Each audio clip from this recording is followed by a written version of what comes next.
History has always whispered one chilling truth. Even the mightiest fall. Empires rise not just with armies and flags, but with money, silent, invisible threads that hold their power together. Yet, when those threads snap, even kings tremble, nations shatter, and the world changes forever. This is the untold story of how Spain, Britain, and even America, the world as giants, faced the one enemy no army could defeat: bankruptcy. The golden empire that drowned in gold Spain in the 16th century, Spain stood like a god among nations. Its ships ruled the seas, its soldiers conquered continents, and from the New World came mountains of gold and silver, endless wealth pouring into Madrid. King Philip II believed he had become the richest ruler in history. The gold from the Americas glittered so bright it blinded the empire itself. But behind the shine was rot. The more gold Spain brought home, the less it was. Prices soared. Common people starved. The empire spent faster than it earned. Wars, luxuries, castles, and pride devoured the treasure. In 1557, Spain did the unthinkable. The richest empire in the world declared bankruptcy. It happened again in 1575 and again in 1596. 3 bankruptcies in a single lifetime. Every time Spain defaulted, its soldiers went unpaid, its ships rotted in ports, and its enemies grew stronger. The empire that once ruled the oceans was sinking, not from war, but from its own greed. The lesson? Even gold cannot save you if your foundation is built on debt and illusion. The empire that sold the world. Britain 2 centuries later, the British Empire rose from Spain's ashes. The sun never sets on the British Empire, they said, because it owned the daylight of the planet. From India to Africa, from Australia to America, British red covered the map. London became the world's banker, its merchants the masters of trade, its navy unstoppable. But every empire has its shadow.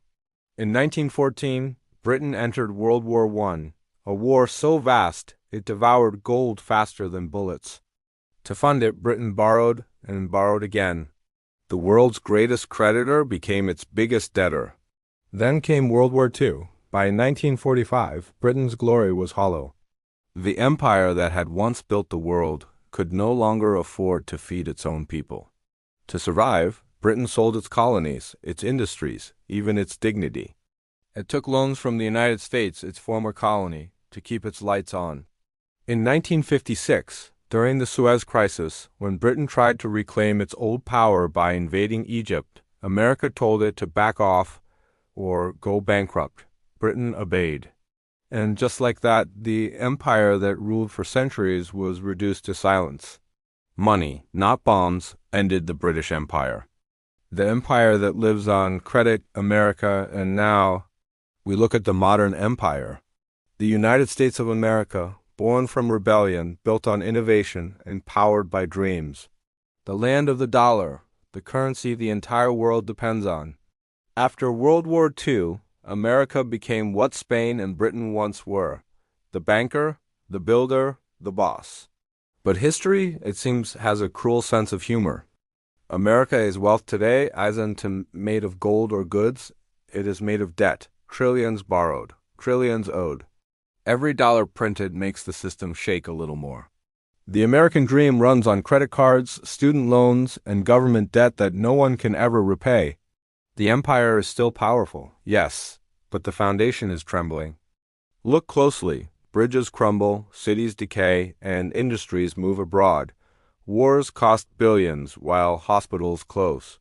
The dollar remains strong, but not because of strength, because of fear. The world trusts the dollar because it has no choice. But what happens when that trust breaks? Every empire thought it was different. Every empire said, "It can't happen to us." Spain said it. Britain said it. And now America whispers the same. The final lesson: empires don't die. They decay. When empires fall, they rarely explode. They fade quietly, painfully, like a candle running out of wax. Spain drowned in its own gold. Britain bled itself dry in endless wars, and America? It might collapse not from enemies, but from its own comfort. The real power of an empire isn't in its money, but in its discipline. The moment pride replaces purpose, decline begins. The moment luxury replaces labor, collapse follows. History's message is clear. Every empire that forgets where its wealth comes from ends up learning where it goes. Epilogue empires don't just live in history books. They live in us, in our nations, our systems, our habits. The cycle repeats because we forget. We forget that the same greed that destroyed kings now hides in modern suits. We forget that the same arrogance that blinded empires now blinds economies. Maybe someday when the final empire goes bankrupt, it won't just be a nation that falls, but the illusion that we ever controlled money at all.